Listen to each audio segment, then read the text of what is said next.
Sabi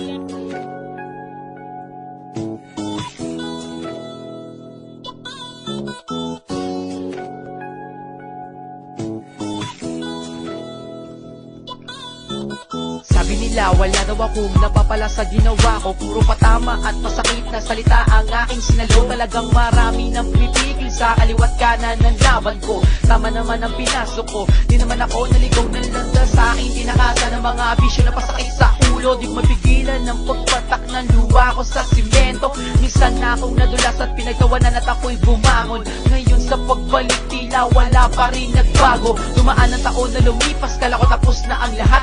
Ang hili ko dito sa pinasok ko, di ko na to iiwanan kahit ano pang sabihin nila. Kahit hindi ko maratingan, nais ko ito ang hinili ko. Dito ako naging matatag sa lahat ng bagay. Nasasabi ko ang lahat ng gusto ko.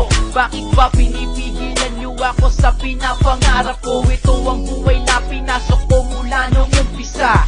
Wala na akong pake kung ako'y di nyo rin matanggap. Bawat buhay ng tao ay sadyang ganyan. Pagsubok na daraanan ay dapat mong labanan. Ng Diyos ay laging nariyan. Pagkat ika'y kanyang anak, hindi kanya pababayaan. Sa lahat ng mga pangarap mo, siya iyong nakakasama. At huwag mong hayaan na magpatalo ka.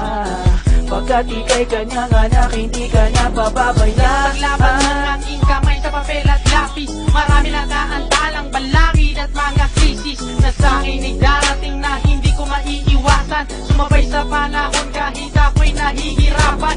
At minsan hindi ko malaman kung bakit ganito, na parang ang mundo sa akin ay tila humihinto. Sinubukan kong pumasok sa pagkabukas ng pinto, tanging dala ko lamang ang pag-asa pinapangarap ko. Na minsan ay marating ang tuktok ng tagumpay. Sumulat na sumulat kahit mangalay ang aking kamay. At kasabay na panalangin at pagtawag ko kay Itay, na siyang may gawa ng lahat. Humingi ako sa kanya ng gabay, na para sa akin ay dapat kong nang ayusin. Bawat sinimula ay tatapusin, dahil ito ay para sa akin. Pinapangarap ko na sadyang mahirap na abutin. Gagawin ko ang lahat para ito'y makamit ko rin. Bawat buhay ng tao ay sadyang ganyan. Pagsubok na daraanan ay dapat mong labanan. Ng Diyos ay laging nariyan. Pagkat ika'y kanyang anak, hindi kanya pababayaan. Sa lahat ng mga pangarap mo, siya iyong nakakasama. At huwag mong hayaan na magpatalo ka. Pagkat ika'y kanyang anak, hindi kanya pababayaan. Sa lahat ng mga pangarap mo, siya iyong nakakasama. At huwag mong hayaan na magpatalo ka. Pagkat ika'y kanyang anak.